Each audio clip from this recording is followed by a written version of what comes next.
Stanford, in that way, is pretty great because for the first year, they give you on-campus housing, which is at a very subsidized rate as compared to off-campus houses for all graduate students who get into Stanford. So for the first year, we had on-campus housing, and I didn't have to do house searching or find roommates or anything because they just assign you. And it's very subsidized as compared. So for instance, if outside, like off-campus, if the rate is like $2,000 for one bed, on campus, I get it for like $840. So which is like literally 50%. And for the roommate, my twin brother also got in, so I stay with him. So it's convenient.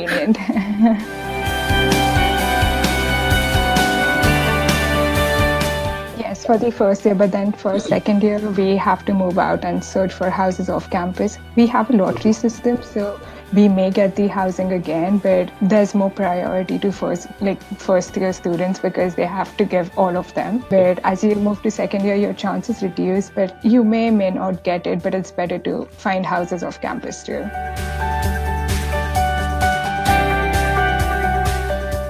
Yeah, housing costs in the, especially in this zip, so the housing varies from zip codes. So since Stanford sits on a land which has like Palo Alto High School and all the amazing schools in the entire area, so the price rents are super high. Like it will be like $2,000 for one bed, and it goes like up to $6,000 or $7,000. But as you move away to like San Jose or other like far off places like 5 or 10 miles south, then it kind of reduces. But then you take that much time to come to campus, and you don't want to do that. So it's expensive, and you just have to live with it, I guess.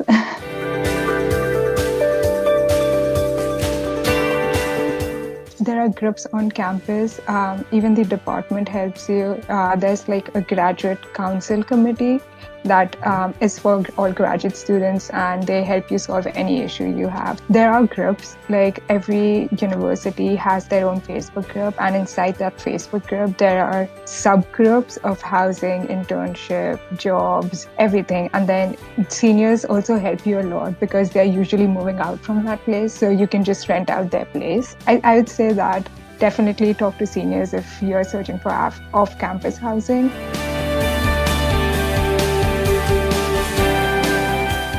Yes, it is. They do have many clubs and associations, and they give you free food. Like they feed you a lot.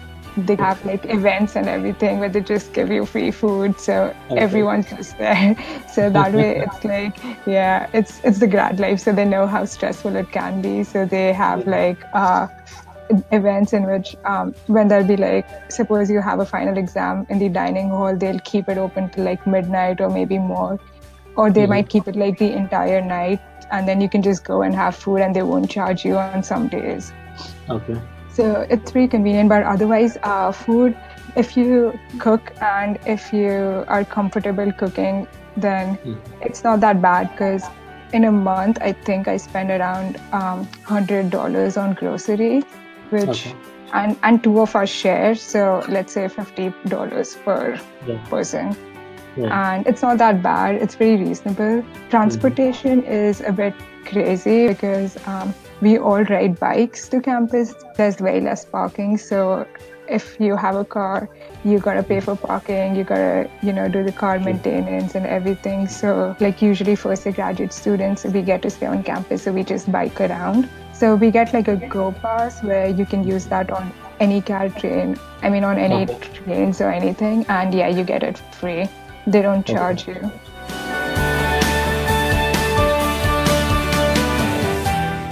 Yeah, so I believe some of my friends did have homesickness because it's unusual, when you move from a city like Mumbai to some place where you don't see, it's not that crowded as Mumbai is, so you kind of feel a bit isolated. But the orientation week helps because that entire week they have so many events planned for you, and you get to meet people from like all the various departments, and you get to meet PhD students, so that is nice, and you get to interact with other students too. So that one entire week is where they pamper you, and then they'll help you out with whatever you want to, and then after that the classes start. So it's not a bad transition if you come just before the orientation, because you're meeting everyone and then you go to your classes and then you meet other people, so you don't feel that homesick.